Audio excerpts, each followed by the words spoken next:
Welcome to this journey through one of the most disturbing stories that has ever happened in the Appalachian Mountains. In some places, the past never seems to fully rest. Shadows seem to stretch on forever, and silence is heavy. The Appalachian Mountains have always had secrets that people have chosen not to find out about. These secrets are hidden in deep valleys and dense forests. One family stands out among these long-lost stories, not because of the wealth they gained, but because of the curse that seemed to follow them for generations. The Ward family moved to eastern Kentucky in 1902, when the area was still mostly made up of small towns and roads that looked more like animal trails. They didn't come looking for chances like so many other settlers. They came to escape. The patriarch, a man with a faraway look and few words, bought a huge piece of land on the higher slopes, far from the villages and the prying eyes of others. The house they built was big and scary, with narrow windows that seemed to watch people who came near with suspicion. It was made of dark stone that came from the mountains. The neighbors who lived the closest, miles away, quickly figured out that something was wrong with that family. It wasn't just choosing to be alone or not going to community meetings. It was something deeper, something that made them feel something. The Wards were very creepy. When they went to town to get supplies, the businesses stopped talking. People turned their heads away, as if it was instinctive to be afraid to look directly at those pale faces and blank expressions. No one knew for sure where they came from. Some people said they had run away from a scandal in the South, maybe in North Carolina or Virginia. Some people thought they had a past full of bloodshed, unpaid debts, or crimes that the law never proved. But these were just guesses, stories told around campfires to keep people busy. No one could deny that just saying the name Ward made people feel uneasy. The property itself looked cursed from the beginning. The trees around the house died for no reason and turned black and twisted, as if they had been burned from the inside. Cattle that grazed on the land next to the Ward farm stayed away from the farm's borders. Hunting dogs, who are known for being brave, wouldn't follow trails that led that way. They howled in desperation until their owners gave up. The family members themselves didn't seem to be doing well. They were always skinny and pale, which stood out sharply from the tan skin of the area's farm workers. They moved in a strange, almost robotic way, as if every movement was planned. There was something in their eyes that made even the bravest men lower their heads and quickly go on their way. The family grew over the years, but not in the usual way. New members showed up without any explanation. They were always adults and always looked the same way, which was unsettling. There were no parties or visits.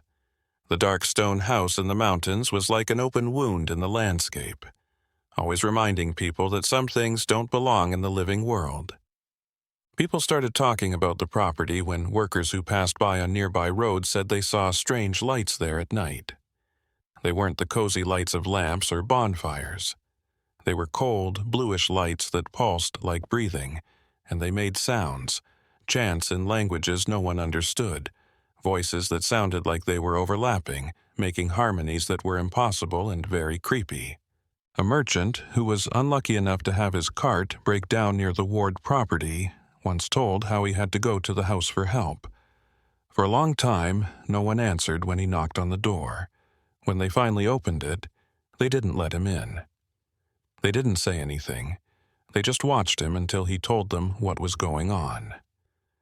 They said they would lend him tools, but when he reached out to get them, he saw something he would never forget. Their hands were cold, not like someone who had been outside, but like death. He fixed the cart in record time and ran away without looking back. But for the rest of his life, until the day he died, he swore that while he worked, he could feel eyes watching him from every window of that house. And when he finally left, he heard laughter, low and muffled, that sounded like it came from deep inside the earth. People didn't just tell the Ward curse story to scare visitors. It was real, and you could feel it in the air as you got closer to those lands. It felt like something that shouldn't be there was watching me. It was the cold that made you shiver, even on hot summer days. There was no doubt that this family was different from the others. And this is just the tip of the iceberg when it comes to what happened in those dark mountains. The seasons changed over the Appalachian Mountains, but the Ward estate didn't seem to change in the same way. As other farms thrived or died off with the seasons, that dark stone house stayed the same, as if it were outside of the normal flow of reality. The building didn't show any signs of damage from the harsh winters that destroyed barns and killed whole herds. The springs that brought new life to the valleys seemed to completely avoid that cursed piece of land. Through a silent, unspoken agreement, the people who lived there had learned to deal with the Ward's unsettling presence. People didn't go near the property unless they had to. No one asked questions about what went on inside, and no one ever looked a member of that family in the eye when they came down to civilization, which didn't happen very often. It was a way to protect myself, a basic instinct that told me some things are better left alone. But people are very curious, especially when they are scared and have a lot of ideas. A group of young hunters in 1908 decided they were sick of the stories and rumors. They wanted solid proof that nothing strange was going on in those areas. They were 6 strong men who were used to the hard life in the mountains. They had rifles and were confident because they didn't know what they were really up against. They left one autumn morning when the valleys were still covered in thick mist. The plan was simple. They would go to the edge of the Ward property, look at the house from a distance, and come back with reports of what they actually saw, without any fear of the supernatural. They wanted to make the story less mysterious by showing that the Wards were just a strange and antisocial family. The first few kilometers were calm. They talked loudly and made fun of the stories they had heard since they were kids. One of them copied the way the old people talked when they talked about strange lights and sounds that couldn't be explained. Everyone laughed, but there was a tension in each laugh. But as they got closer to the Ward lands, the jokes started to fade away. The woods were different. The trees got closer together, and their branches twisted together to make a natural canopy that blocked almost all of the sunlight. The moss on the rocks and trunks was a strange color, almost grayish, which was different from the bright green that was everywhere else in the area. It felt like every breath I took was a conscious effort, because the air got heavier and harder to breathe. There were no animals left. There were no birds singing, no squirrels running around in the trees, and not even the sound of insects buzzing. The silence was complete and very strange. One of the hunters, who was the most experienced of the group, said that in the many years he had spent wandering through those mountains, he had never seen a place so empty of life. They kept moving forward, but this time they were quiet and held their rifles tightly. The path they took, if it could even be called that, seemed to twist in ways that were impossible. They swore they were walking in a straight line, but somehow they always ended up back at places they were sure they had already passed. They made marks on the trees so they wouldn't get lost, but they showed up in places where they shouldn't have. When the house appeared among the trees, true fear set in. The building itself, with its dark stones and empty windows that looked like black holes in the facade, wasn't the only thing that scared me. It was the feeling that came from that place, a heavy presence that pushed against each man's chest, making it hard to breathe and speeding up his heart rate. It felt like 1,000 unseen eyes were watching you and judging you as not good enough. The stories made the house seem smaller than it really was. It had a lot of floors, towers that leaned in strange ways, and a design that didn't make sense. Some of the windows were in places where there shouldn't be room for rooms. Some walls looked like they were leaning in ways that didn't make sense, and there were symbols carved into the stone that none of them knew what they meant, but just looking at them made them feel very uneasy. One of the men said they should go back. He was scared, and his voice shook. Another person agreed right away, but the leader of the group, who was too proud and stubborn to admit how scared he was, made them come closer. He said, "Just a few more steps," so they could see better. They walked toward the house, staying close to the trees and using the plants as cover. The property around it was in a strange state of disrepair. There were no crops, animals, or even a garden, just bare gray dirt that looked like nothing could grow there.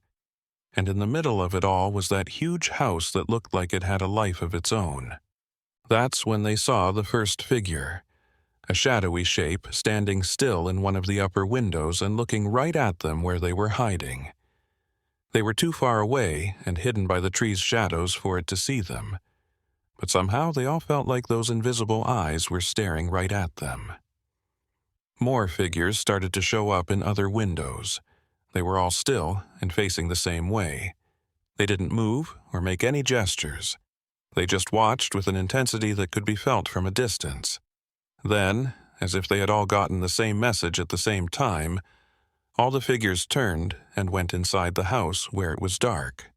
Every man there will remember what happened in the next few minutes. Without anyone in sight touching it, the front door of the house opened slowly, and a sound came from the dark opening. These words were not in any language that anyone knew. It was something more basic and old, a call that touched parts of the brain that evolution had tried to bury deep. It was an invitation that was both tempting and very scary. The 6 guys ran away. There was no talking or thinking about it. They just turned around and ran as fast as they could.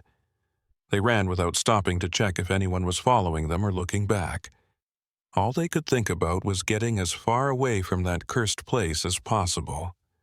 After running for miles and being out of breath and sore, they finally stopped and realized that there were only 5 of them. One of them was gone. No one had seen when. There were no screams or sounds of a fight. He wasn't there anymore, and none of them had the guts to go back and look for him. No one ever found the man, and the 5 who came back never talked about what they saw that day again. The years went by slowly across the mountains, like a wound that won't heal. The Ward estate was still there, unchanged and creepy, while the world around it slowly became more modern. Roads were improved, small communities grew into villages, and life went on its natural course for everyone, except that isolated family high up in the mountains. The incident with the hunters was never officially acknowledged, but everyone knew. In taverns and around fireplaces, people whispered about how 5 men returned when 6 had left. They spoke of the empty stairs they carried in the following days, of how they woke up screaming in the middle of the night, of how some of them simply stopped speaking for weeks. One of them moved to another region soon after, vowing never to return. Another began drinking heavily, trying to drown memories he couldn't banish from his mind. The community reacted in the only way it knew how. It increased its distance. If before they avoided the Ward property, now they acted as if it simply didn't exist. Newly drawn maps of the region left that area blank, as if it were just another unimportant stretch of forest. Travelers were discreetly advised to take alternative routes, longer but safer, and the name Ward became something not spoken aloud, especially after nightfall. But the family did not remain completely isolated. From time to time, they would descend from the mountains, always after sunset, always in small groups, always with that same unsettling air that made people cross to the other side of the street. They bought basic supplies, paying in old coins that no one recognized, but that the merchants accepted anyway with trembling hands and without asking questions. There was a pattern to these visits that some more observant people began to notice. They occurred in specific cycles, related to the phases of the moon and the changing seasons. When the moon was completely dark in the sky, at least one of the wards would show up in town. And on those nights, strange things happened. Dogs barked incessantly until they were hoarse. Cats disappeared inside locked houses, and some people reported having disturbing dreams about that dark stone house dreams where they walked through impossible corridors that led nowhere. In 1914, a woman arrived in the region. She wasn't from the area, she was from the West. She was sure of herself because she had never been scared before.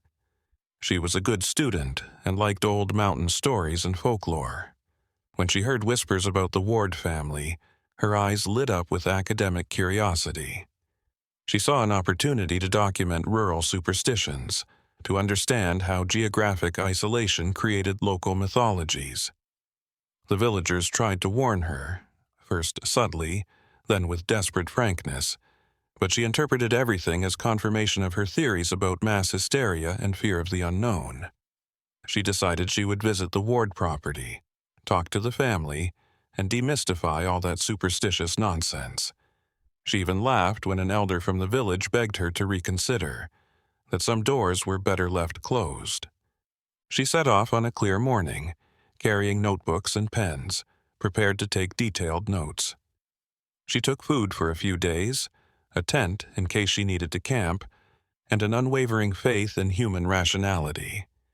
She promised to return in 3 days with fascinating stories, and perhaps even interviews with the mysterious Wards.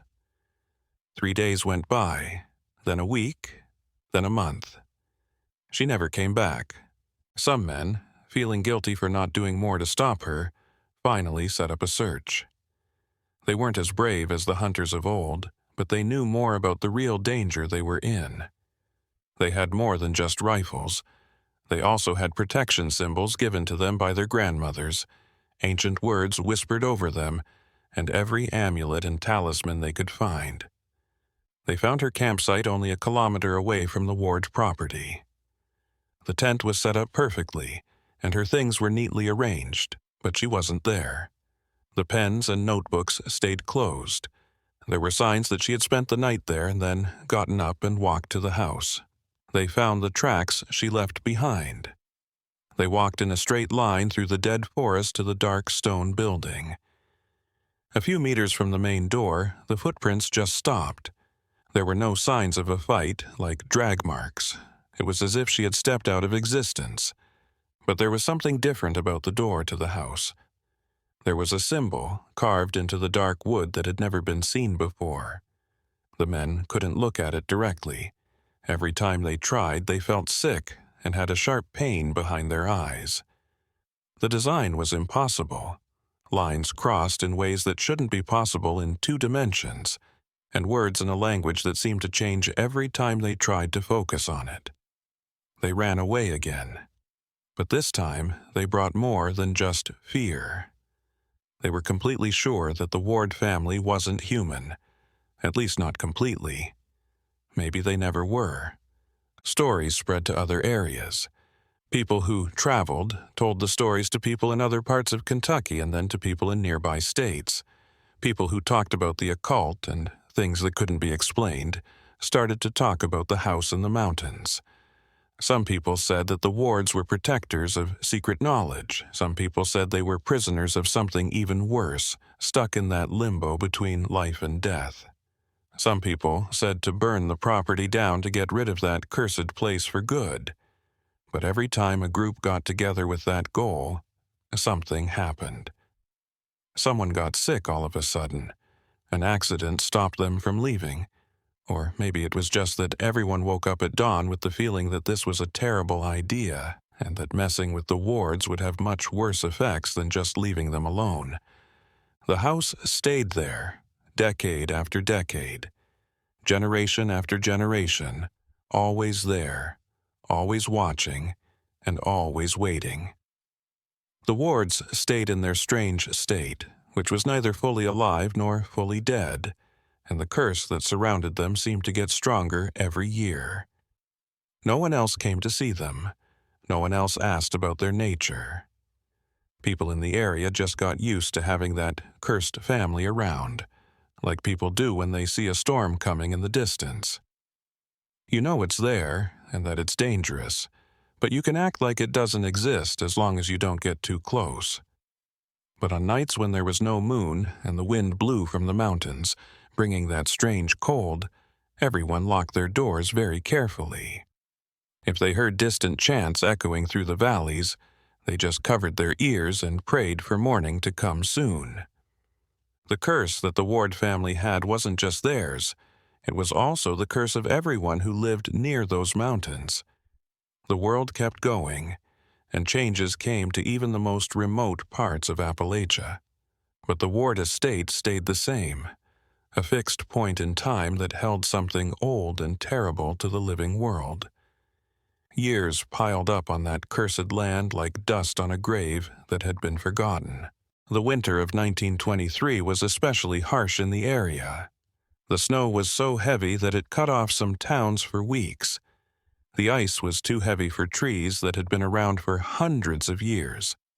People could walk across rivers without fear because they froze so deeply. And in that white, dead silence, something happened on the Ward estate. For the first time in decades, smoke was coming out of the chimneys of that dark stone house. It wasn't the usual gray smoke that comes from fireplaces in homes. It was a thick, black smoke that rose in perfect spirals, even though the wind was blowing hard against the mountains. And there was a smell that was sweet and sickening, like flowers that were rotting and something else that no human nose should know about. Those few who lived close enough to notice locked themselves in their homes and didn't come out until the storm was over. Then they talked about how they could hear things through the snow and wind.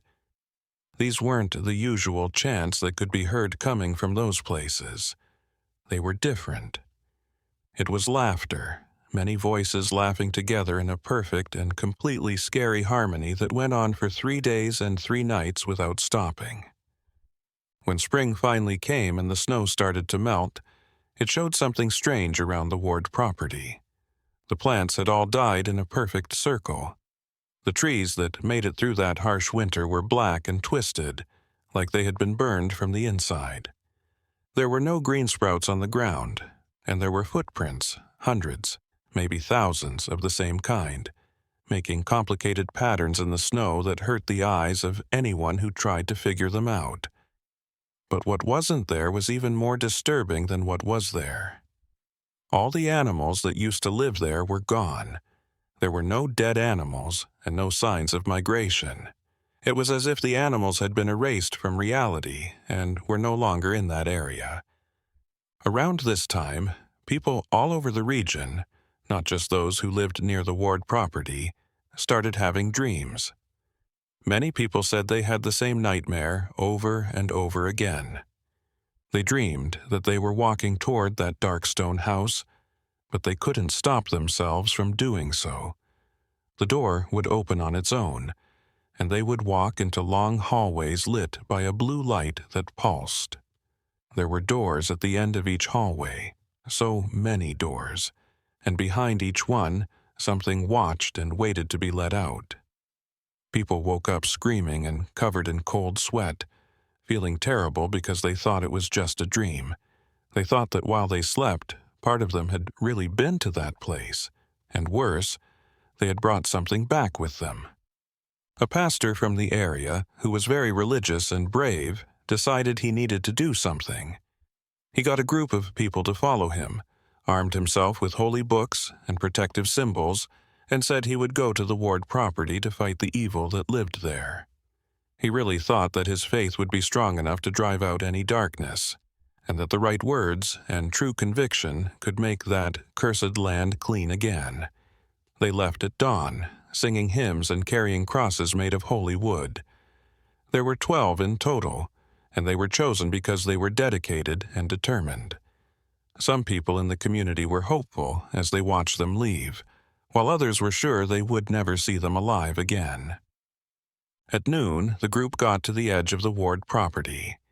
The sun was high in the sky, but it seemed like there was less light in that spot, as if the shadows were thicker and more solid there. The pastor raised his cross and began to say words of protection. His strong, clear voice echoed through the empty forest. The answer came right away and was scary. That flashing blue light made all the windows in the house light up at the same time. Then, one by one, The lights started to go out. But not at random. They went out in order, making a kind of visual countdown that everyone could feel in their stomachs. When the last light went out, the room was completely quiet. The pastor stepped forward again, determined, and that's when all of the doors to the house opened. Not just the front door, but every door and window, every opening in that impossible building, swung open at once. And from inside came a wind that didn't have a physical direction. It seemed to come from the people themselves and pull something important out of them. 2 of the faithful fell right away, as if their legs had forgotten how to hold up their weight. Some people started to back away, their faces pale with a fear that couldn't be put into words. The pastor tried to keep praying, but he couldn't get the words out. The air seemed to refuse to carry those holy sounds. And then they saw the figures, not coming out of the house, but just appearing in the spaces between glances. There was nothing there for a second, and then there was someone standing there, as if they had always been there. There were a lot more Ward family members than any record said were possible. They made a semicircle around the group of worshippers. They didn't threaten or attack. They just stood there watching with those empty, creepy eyes. And with everyone looking at them, something inside each person in the group started to break. It wasn't the body, it was something else. The very will to live began to fall apart, as if the Ward's presence was so strange that the world around them started to wonder if they should even be there. The pastor was the last one to give in. He tried to raise his cross one last time and ask for God's protection. But when he looked into the eyes of the closest person, he saw something that made him lose faith right away. It wasn't bad, and it wasn't hate. It was an emptiness so complete and total that it made the idea of good and evil seem pointless. It was the lack of anything that made life worth living. The group ran away in a panic, not in an organized way. They left their crosses, holy books, and sense of honor behind. They ran, tripping over each other, falling, and getting back up to keep running. They finally got to the village, which was safer than where they had been, and realized there were only 9 of them. 3 were left behind. This time, people saw what happened to them. People who were able to look back for a second said they saw the 3 stop running and turn around calmly, as if they had remembered something important. They walked back to the house where the Ward figures were waiting for them, still and patient. The last thing they saw was the door to the house closing softly behind the 3 unlucky people. The pastor never got his faith back. He spent the rest of his life sitting in silence, staring into space, and whispering words that no one could understand. He would wake up screaming about doors that should never be opened, and invitations that should never be accepted on nights when there was no moon. Years stacked up like dead leaves on those cursed mountains. The Ward estate became more than just a place to stay away from. It became a black hole in the minds of everyone in the area. Not only did people avoid talking about the place, but they also seemed to become selectively blind to it. Local map makers didn't even bother to show the area on their maps, as if the paper itself didn't want to acknowledge it. Some people, though, couldn't forget.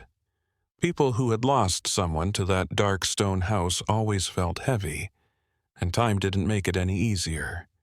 They would wake up in the middle of the night with an unexplainable feeling that their loved ones were still there, stuck in a state between being and not being. And at times, when everything was completely still, they swore they heard familiar voices calling to them from the tops of the mountains. Something strange happened in 1931 during a very sad fall. A man came to the area from the north. He wasn't a scholar like the woman from years ago, or a strong believer like the pastor. He was different. He had seen things that most people would have the sense to forget, and that was clear in his eyes. He stayed at the local tavern for days and just listened. He heard the stories that were whispered, the bits and pieces of them, and the fears that weren't spoken. When he finally spoke, his voice was calm and steady. He said he knew of a few places like the Ward Estate, not many, but a few scattered around the world. These were places where the line between life and death was thinner, where old and hungry things could touch the living. He said he had seen whole families taken over by these beings and turned into something that looked human on the outside but was not. He said something that made everyone there shiver. The wards weren't prisoners there. They were the guards. And whatever was locked up in that house was much worse than anyone could have thought. He chose his words carefully and said that there were beings so old that they existed before humans and even light. These beings lived in the space between stars and were always looking for a way to get into our world. Some families, through secret rituals or forgotten agreements, became anchors for these beings. They were neither fully possessed nor fully free, and they stayed in a state of semi-death, keeping the doors closed. People in the tavern were horrified and silent. Some people tried to brush off what he said as crazy talk, but the way he spoke, with a conviction based on real experience, made it impossible to ignore him. He just shook his head slowly when they asked what could be done. He said, "Nothing. Absolutely nothing. Because if the wards were taken down or the anchor was broken, whatever was stuck there would be free, and then it wouldn't just be that area that would suffer. It would be a lot more, maybe everything." He left the next morning, leaving behind a community even more scared than before. Now they knew the Ward family wasn't just a local curse. It was a sacrifice. And in a way, everyone who lived near those mountains benefited from that terrible sacrifice. That year, winter came early, and something changed on the property. The lights in the house stayed off for weeks at a time for the first time in decades.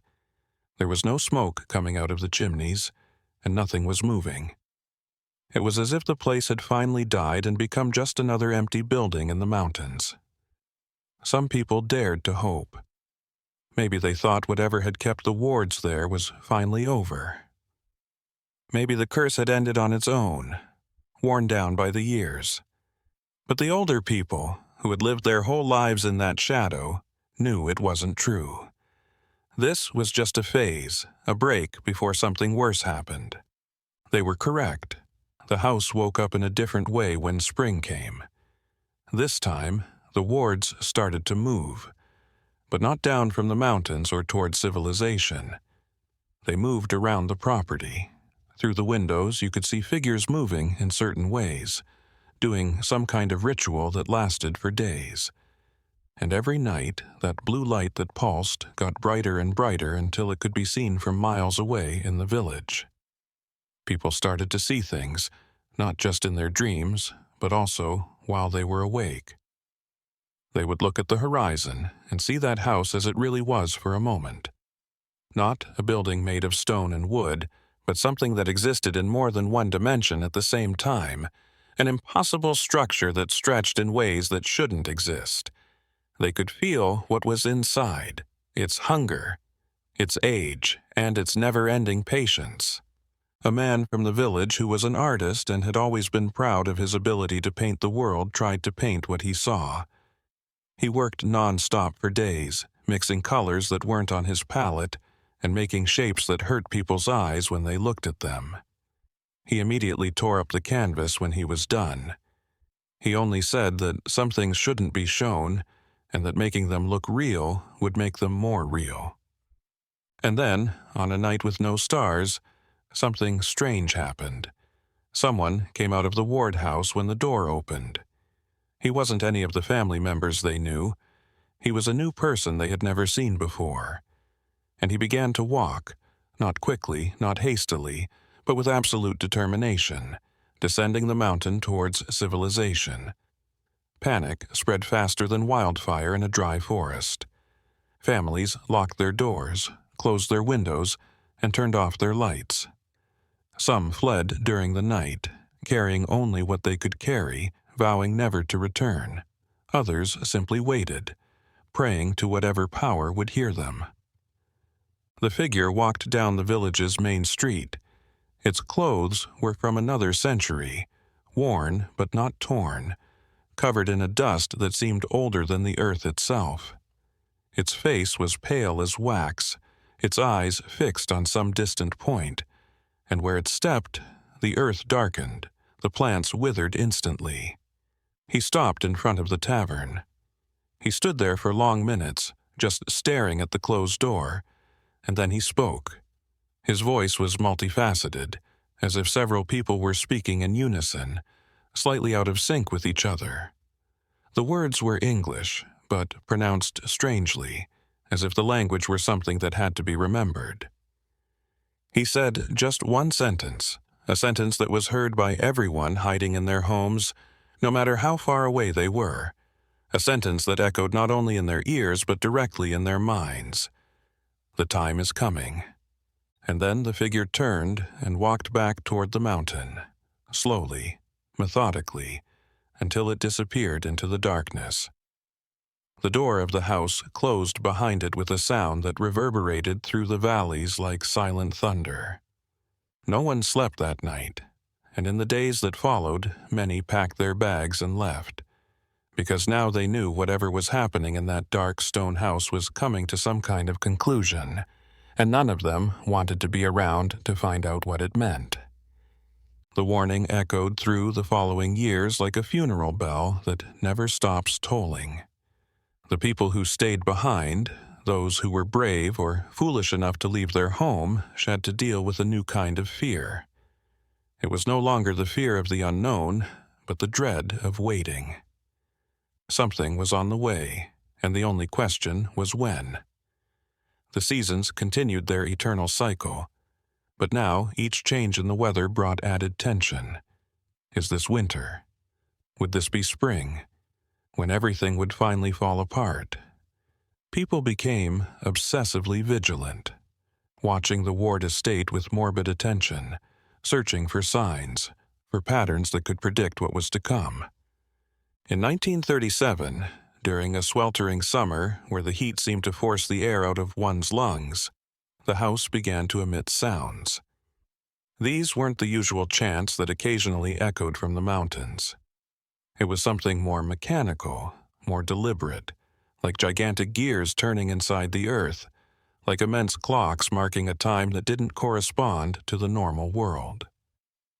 The sound was constant, day and night, never stopping, never varying in intensity. Those who lived closest began to feel the effects first. They had no idea what time it was. Hours seemed like minutes. Days seemed like seconds, or vice versa. One man said he blinked, and when he opened his eyes again, a week had gone by. His beard had grown, and he was starving, but for him, it had only been a second. For some people, on the other hand, moments seemed to last forever.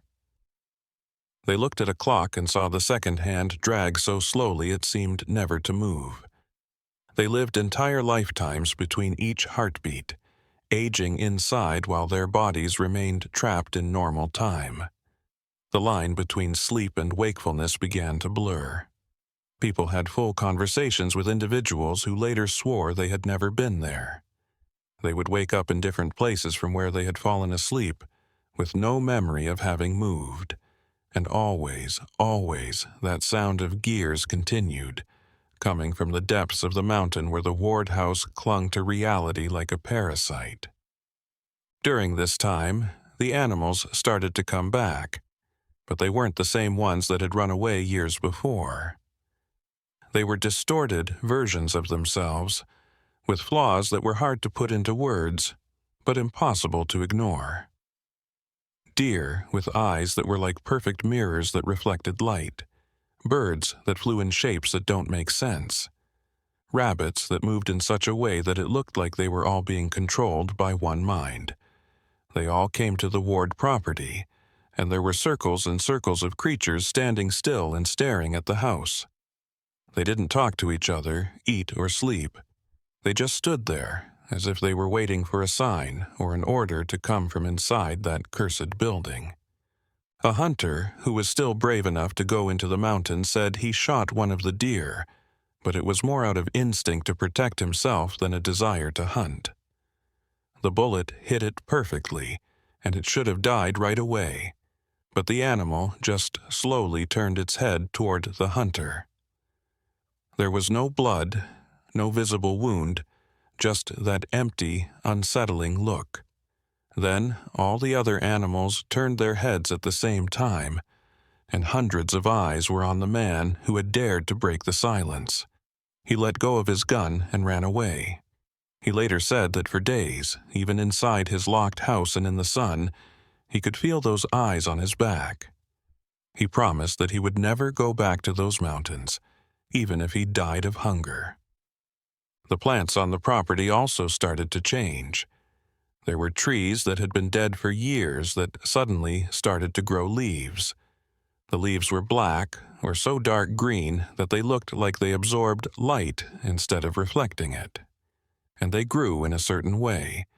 When seen from a distance, they made huge shapes that covered hectares of forest. These shapes changed slowly over weeks, telling a story in a language that came before all human writing. People who study the occult started to come to the area because of rumors that spread through very small groups. Some of them came from other countries to find what they called a point of convergence. They talked in ways that the locals didn't understand, like about non-Euclidean geometry, angles that didn't exist in 3 dimensions, and gateways between realities, but none of them stayed for very long. They left quickly after spending a few nights in the area. They felt the heaviness of the place, heard the strange sounds, and saw the lights that seemed to have a life of their own. Some people left warnings. They said that what was going on there wasn't just dangerous. It was going to happen. And when it finally did happen, it would change a lot more than just those mountains. It seemed like the house was changing in a way that couldn't be put into words, but everyone who saw it could feel it. It was like it was getting both more real and less real at the same time. In some ways, it was getting more solid, but in other ways, it was getting more clear, as if they could see through it to something that was on the other side. And the other side was big, dark, and cold beyond measure. The Ward family members, when they were seen, seemed to be getting worse and worse. As they moved, it got harder for them to do so, and the edges of their bodies became less defined, as if they were slowly melting into the air around them. But their eyes stayed intense, with a light inside them that was neither alive nor dead. And then, on the night of the new moon in 1940, everything came to a halt. The noise of the gears stopped all of a sudden. The animals that had been watching quickly left, vanishing into the shadows as if they had never been there. The blue light that always came from the house went out, and the mountains were so quiet that it was deafening. People held their breath, and their hearts raced as they waited. They waited for hours, then days. Nothing took place. The house stayed quiet and dark, and slowly, very slowly, they began to hope that it was over, that whatever was going on had either finished or failed, and they could finally be at peace. But the older ones were smarter. They knew that silence. It was the calm before the storm. It was the time a predator takes to get ready for the last attack. It was the calm before the storm, the moment before everything fell apart. And they were right, because 3 nights later, when the sky was clear and there were no stars, all the doors and windows of the Ward house opened at the same time. And this time, something started to show up. It wasn't fast or all at once, but slowly, like a rising tide. From that house, something started to flow out into the world. What came out of that house didn't have a clear shape that people could fully understand. It wasn't so much a physical presence as it was a change in the very nature of reality. The air around the Ward property got thick and sticky, as if the space itself had substance. Through that density, something moved. People who were stuck in their homes could feel it. It wasn't a physical feeling, It was something that went straight to the most basic part of the brain, the part that still remembers when humans were prey and not predators. It was terrifying to think that something so big could destroy it just by looking at it. The temperature dropped a lot. Frost started to form on the windows in the middle of summer. People could see their breath inside the warm houses, but it wasn't the usual winter cold, it was the lack of heat, as if something hungry were draining thermal energy. Not matter, but the vital force that kept things warm and alive. And the visions started. Everyone in the area saw them at the same time, but not with their eyes. They saw them in their minds. They saw hallways that went on for miles and curved into shapes that didn't exist. They saw thousands of doors, each one leading to a place that was beyond the understanding of human reason. And they saw things behind those doors that were old, patient, and had been waiting a long time for this chance. The Ward family then showed up, all at once, in a perfect semicircle around the house. But it was clear now that they weren't fully human anymore, if they ever were. Their shapes changed slightly with each blink. At one point, they looked solid. At another, they were just thick shadows that looked like people. And the sounds that came out of their mouths were not words, but something more basic. It was like hearing the universe's very structure change, word by word. It went on for hours. The presence coming from the house got stronger and clearer, and it started to take shape in ways that hurt the perception. It was like seeing a four-dimensional object trying to show itself in only three. This made impossible shapes that bent light in ways that shouldn't happen. And then, for no reason, it stopped. The presence faded away like a wave going back to the sea. The Ward family members fell to the ground where they were, and their bodies solidified again, though they were clearly weaker. The doors and windows of the house slammed shut with a bang that echoed through the valleys, and everything went back to being quiet. It took people days to get the courage to leave their homes.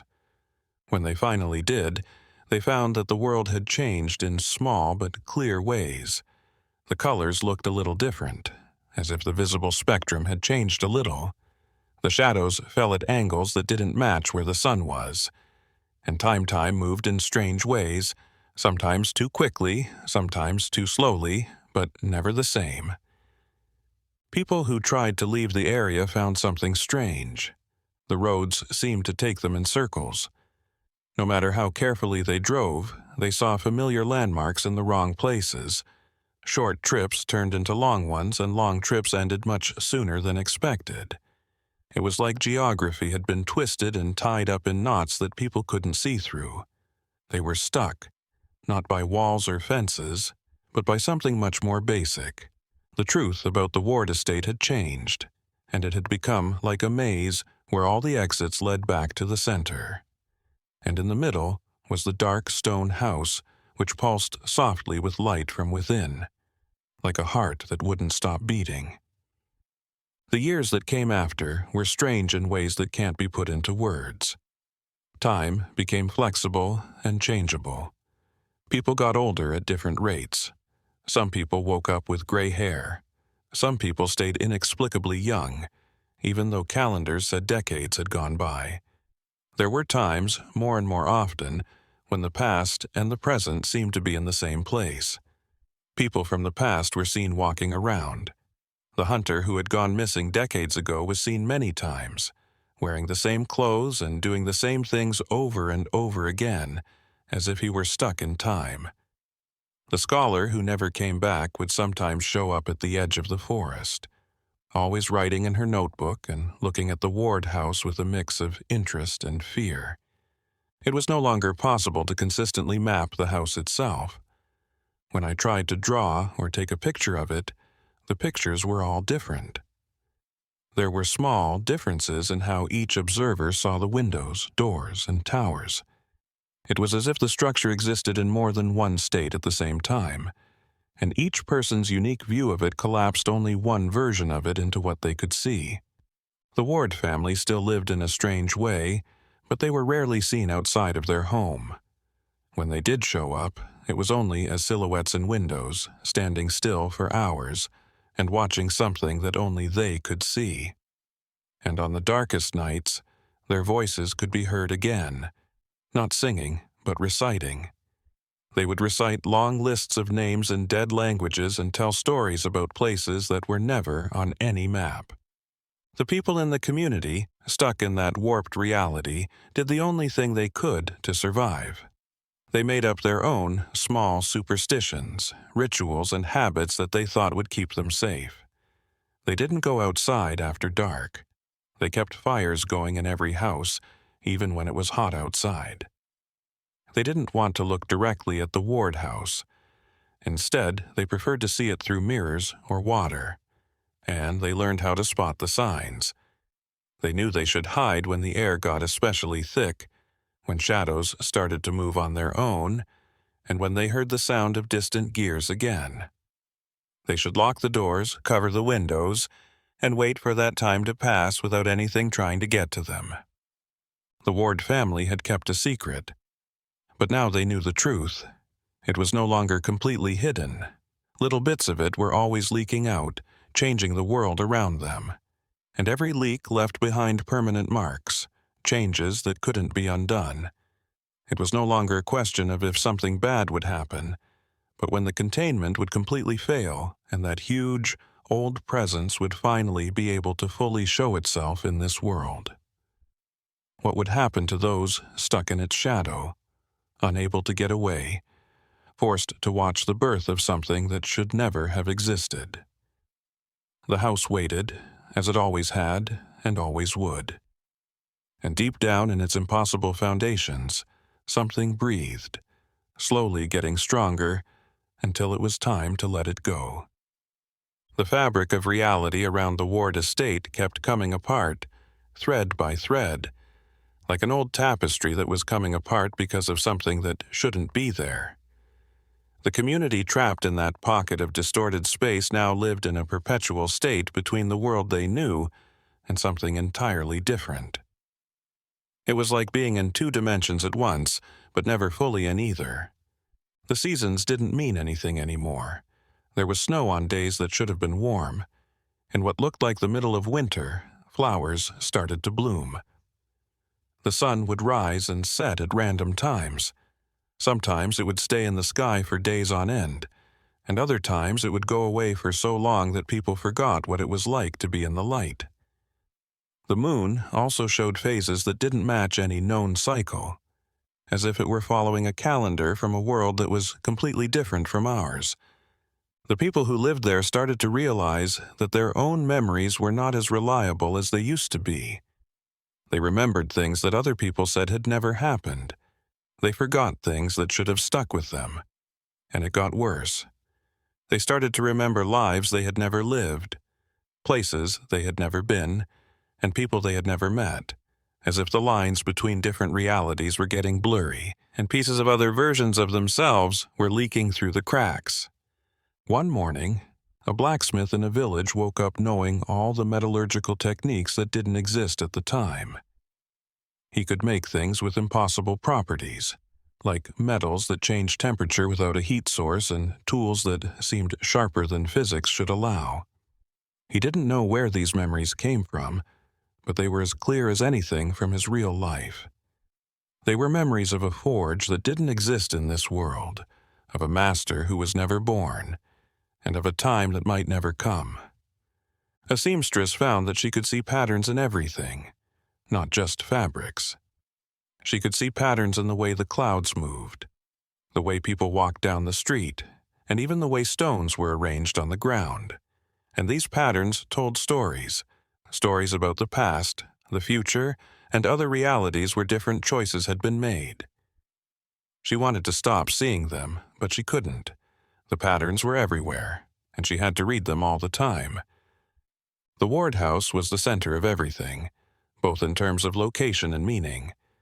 No matter which way they started, all roads eventually turned toward it. Rivers changed their paths so that they flowed close to its base. As if they were compass needles pointing to an evil magnetic north, the trees grew at an angle, all pointing toward that dark stone building. And the Ward family members were now seen more often, but in ways that were getting more and more disturbing.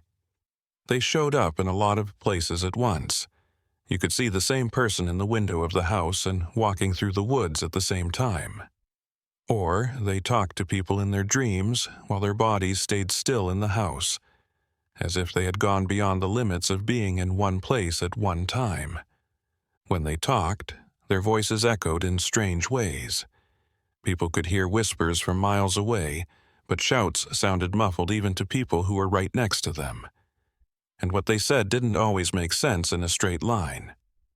They talked about things that hadn't happened yet as if they were already over. They talked to people who were there as if they weren't there, and to people who weren't there as if they were. It seemed like the idea of time didn't mean anything to them anymore. Not in a physical way, but in other ways.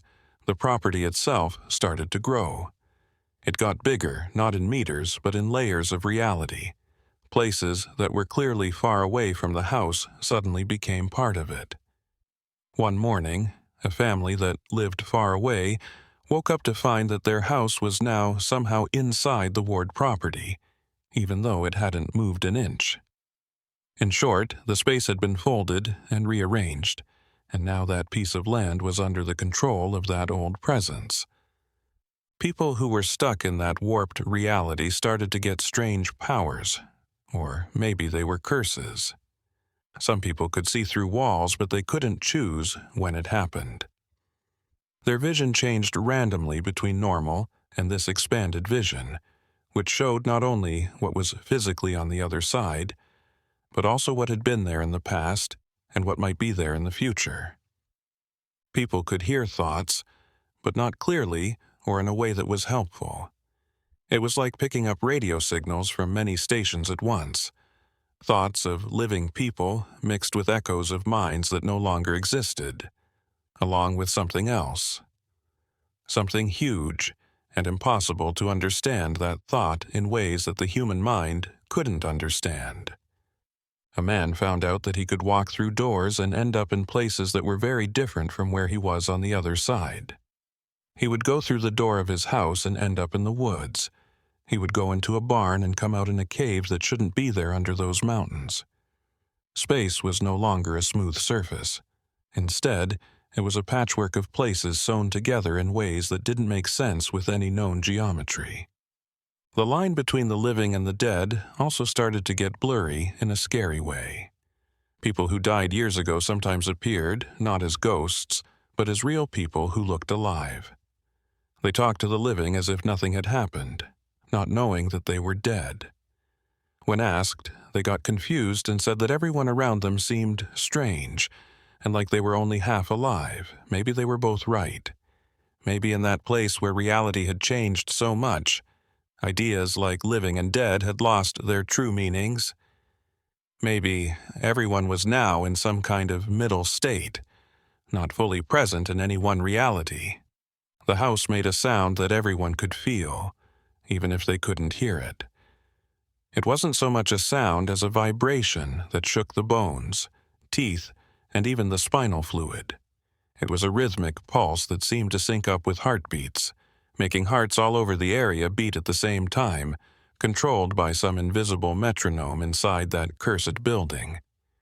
And in the middle of the night, when it was darkest, the house didn't shine with light. It shone with something that was the opposite of normal darkness.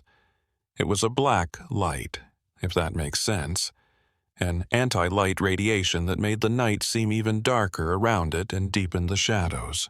And in this darkened space, shapes moved, shapes that weren't real, but left marks on the very surface of the space they passed through. The Ward family members mostly stayed inside the house, but you could still feel their presence through the walls. It was as if they had become one with the structure, or maybe it was becoming one with them. The lines between family and house, guardians and prison, and servants and master had all but disappeared. Some of the people who were stuck started to have revelations. sudden realizations about the nature of reality that their minds couldn't handle. They realized that time wasn't a straight line.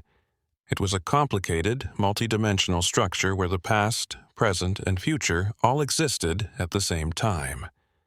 They knew that what they called the universe was just a thin layer floating in a much bigger empty space. They also knew that things lived in that empty space, things so big that a single cell of their bodies would be bigger than whole galaxies. This knowledge was slowly killing them, not in a physical way, but in deeper ways. Their personalities started to break down because they couldn't stay together in the face of such clear truths. Some people just stopped talking and sat in silence for days, staring at something only they could see. Others laughed uncontrollably, a laugh that had no joy in it, just the sound of a mind that had been broken by things that people were not meant to know. And the house kept working through it all, processing, changing, and getting ready. The gears that couldn't be seen turned all the time, and now they were not only heard but also felt. It was as if the whole mountain had become part of some strange machine whose job was to change the very structure of reality to make way for something that was waiting on the other side, something that had all the time in the world because time meant nothing to it. The change was almost done. Everyone could sense it. It felt like standing on the edge of a cliff and knowing that the ground below you was about to give way. The last moment was coming, like the tide coming in, the night falling, and death coming for everyone. That little pocket of distorted reality would only be the start when it got there.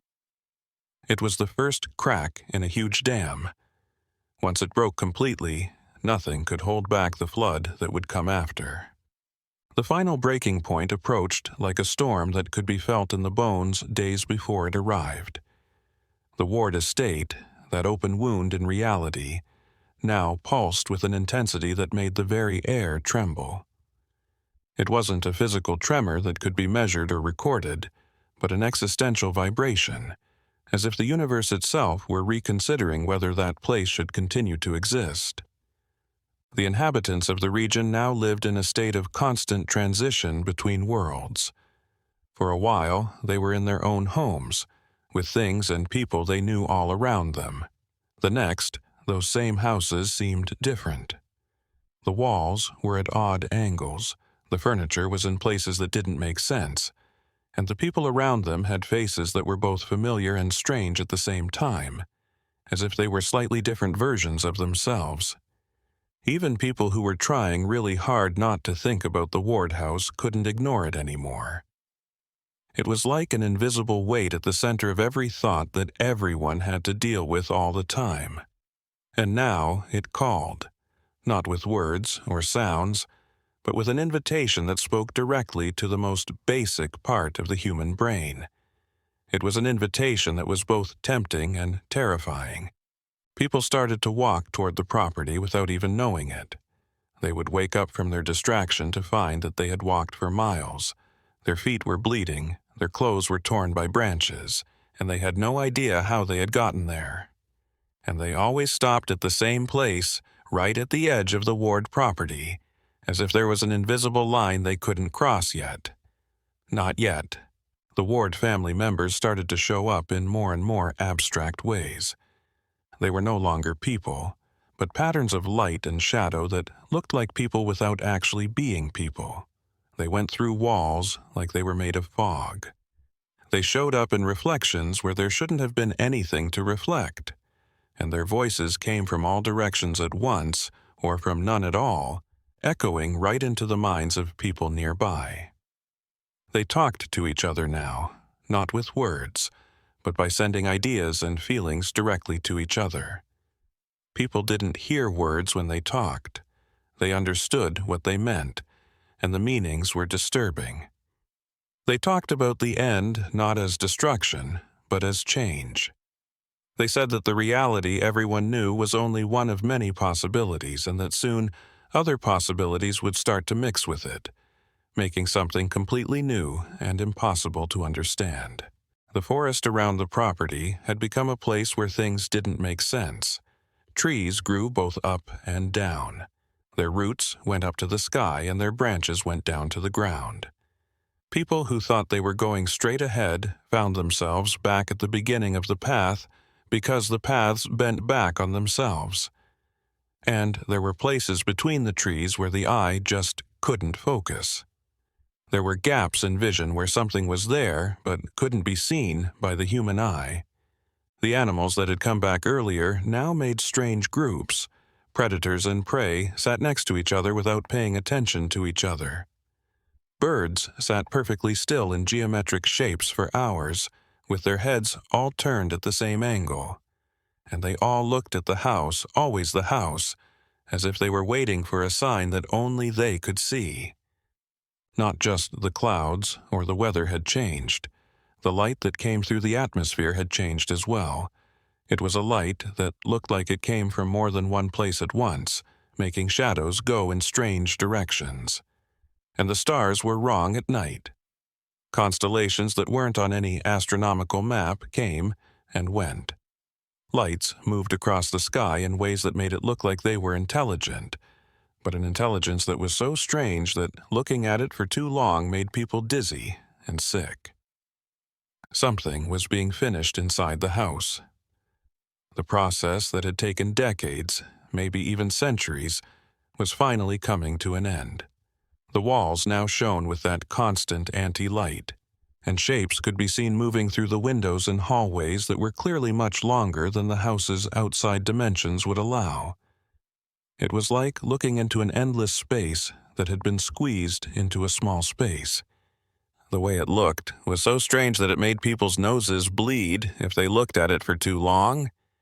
The people who were stuck started to have what could only be called memories of the future. They could remember things that hadn't happened yet just as clearly as things that had already happened. They imagined themselves in situations that hadn't happened yet, making decisions they hadn't made yet, and living with the results of actions they hadn't taken yet. And these memories kept changing, as if different possible futures were falling apart and coming back together in real time. A woman remembered living a whole life where she had left the area years before, moved to a new place, gotten old, and died peacefully. But she also knew she was stuck there, and that the other life was just a dream that would never come true. She also remembered dozens of other lives, each one as real as the one she was living. She didn't know which one was real or if any of them were. A man started to live in more than one state at the same time. He could see himself as if he were an outside observer, doing different things in different versions of reality. He was sitting in his house in one of them. In one, he was walking through the woods. In a third, he was standing in front of the ward house. He was aware of all of these things happening at the same time, but his mind was split between different versions of himself. Instead of being a law, gravity became a suggestion. Things fell up as often as they fell down. People found that they could completely ignore weight and walk on walls or ceilings just as easily as on the floor. Water flowed in strange directions. It was like the basic rules that govern the physical world were being rewritten one by one, and they were being replaced by something more fluid and strange. There was no longer a clear line between dreams and being awake. Things that happened in dreams bled into real life, and things that happened in real life invaded dreams. People talked to people who only existed in their dreams, but when they woke up, they found proof of these conversations. Things from their dreams showed up in their homes. You could find the places you dreamed about in real life just like you had dreamed them. And the house was alive now, and there was no denying it. It took a breath. It moved in time with a cosmic pulse that was beyond what most people could see. The walls of it slowly got bigger and smaller. Its windows blinked like giant eyes, and a sound that was less audible and more felt as a vibration that filled the room came from its depths. It was a single note that lasted forever, vibrating at the exact frequency to make molecules vibrate until they broke apart. The Ward family members, or what was left of them, had become one with the house itself. They were no longer separate things. They were parts of a bigger thing, neurons in a brain that thought thoughts that would take a long time to finish. And that brain was starting to wake up. It was waking up from a sleep that had lasted longer than any human could measure. People in the area could feel this consciousness connect with theirs. It was like being watched by something so big that it was hard to focus on anything else, even though there were millions of them. They felt their thoughts being read, not as an invasion, but simply as a natural consequence of being in the presence of something that existed on a much more fundamental level than individual human consciousness. And they began to understand, not completely, because complete understanding would have instantly destroyed their minds, but in fragments, in glimpses. The Ward family had never been guards. They were like anchors. They were the weight that kept something partially tied to this reality, keeping it from falling all the way through the layers of existence. And now the weight was not working. The anchor was getting loose, and whatever it was holding was starting to slip through the cracks. That was maybe the scariest part. It wasn't evil. It didn't want to hurt anyone, just like people don't want to hurt bacteria when they walk by them, because bacteria are too small to matter. This presence saw human reality in the same way, as something so small and unimportant that it didn't matter if it existed or was destroyed. And it was coming, not because it wanted to hurt anyone, but just because the way was clear and it was in its nature to cross. Not just in a metaphorical way, but in a real way. The structure of reality started to show cracks.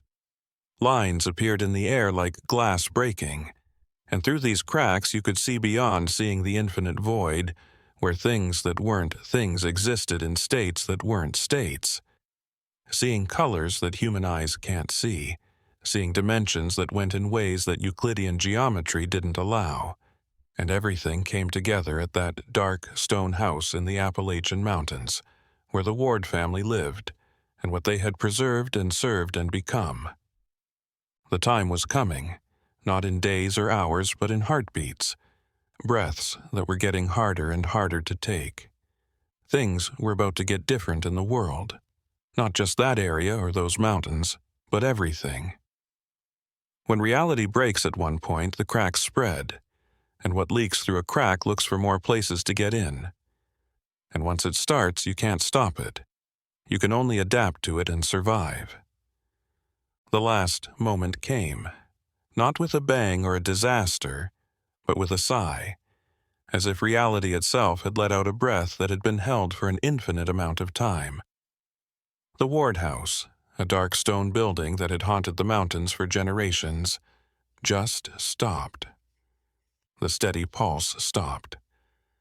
The lights went out, and for a moment that felt like forever. Everything was still. At that moment of complete stillness, the people who were trapped felt something change inside them, as if an invisible chain that held them together had been broken. The heavy weight they had been carrying for so long disappeared, leaving them both relieved and lost, like someone who has been carrying a heavy load for so long that they forget what it is like to walk without it. People slowly came out of their homes when time started to flow again. At first, it flowed strangely, like thick oil being poured. The world felt different, lighter. The colors were brighter, or maybe they just looked that way because they were so different from the gray oppression that had been going on for so long. The air was easier to breathe, and for the first time in a long time, the silence didn't scare me. It was just silence. There was no one living on the Ward property. The house was still there, but something was very different about it. That scary presence was no longer there. It was just stone and wood, a building that looked dark and scary, but it didn't have the quality of being alive and aware, as if it were just the shell left behind by something that had finally broken. The Ward family was nowhere to be found. There were no bodies and no signs of leaving. They just weren't there anymore. And as they left, the distortions started to slowly come apart. Time started to flow normally again. The roads stopped bending back on themselves. The shadows fell at the right angles again. It was like the world was slowly getting better after a bad injury. But the scar would still be there. People who lived through those years of twisted terror would never be the same. They had memories of things that people shouldn't see, and an understanding of things that people weren't meant to understand. And sometimes when things were quiet, they could still feel it. Not the presence itself, but its echo, like the memory of a sound that was so loud it made your ears ring even after it stopped. Some people left right away when they found out they could. They ran away from those mountains and never looked back, hoping to leave the memories behind with the place. Some people stayed because they felt like they had changed in ways that made it impossible to go back to normal life somewhere else. They learned something new, that reality is very fragile, and that the world that everyone takes for granted is much thinner and more fragile than they think. The house was still empty. No one ever tried to get close to it again, let alone go inside. It stood there, high up, slowly being reclaimed by the forest. The dark stones were covered in moss and vines, and the broken windows let the wind blow through empty halls. But even though it was empty and quiet, there was still something about it that made animals stay away and travelers take longer routes. Some people said they still saw lights on nights when there was no moon. These lights weren't the same as the blue light that pulsed before. They were more subtle, like candles flickering in windows that didn't have glass or shadows moving in places that should have been empty. Maybe they were just light tricks. Maybe they were memories so strong that they changed the air around them. Or maybe a small piece, a memory, or something else had stayed behind, making that place different from all the others. Like all stories, this one spread, told in whispers, added to over time, and turned into legends. The Ward family became a legend. The house turned into a sign. And what really happened in those mountains was buried under layers of stories and guesses, making it impossible to tell what was true and what was made up. Maybe it was better that way. Some truths are too big to be carried without the safety net of history. But for those who had been there and lived through it, who had felt reality falling apart around them, there was no doubt. They knew what they had seen, and they knew that the world was much stranger, bigger, and more fragile than most people would ever guess. And they carried this knowledge like a secret burden, a dark understanding that set them apart from everyone else who had never looked through the cracks in reality. So, the story ends, not with clear answers, but with the same uncertainty that is always present in human life. The Ward family is gone. The house is still there. And the mountains keep their secrets, as they always have, not caring about the little dramas that happen on their slopes. Maybe none of this mattered in the big picture of the universe, or maybe it mattered a lot. There's no way to be sure. The story is all that's left. And stories are all we really have to make sense of things we can't understand, to bring light to the dark, to turn fear into something we can tell, and maybe even control, at least in our minds. When the silence gets too heavy on quiet nights, remember that sometimes the best stories are the ones that raise more questions than they answer.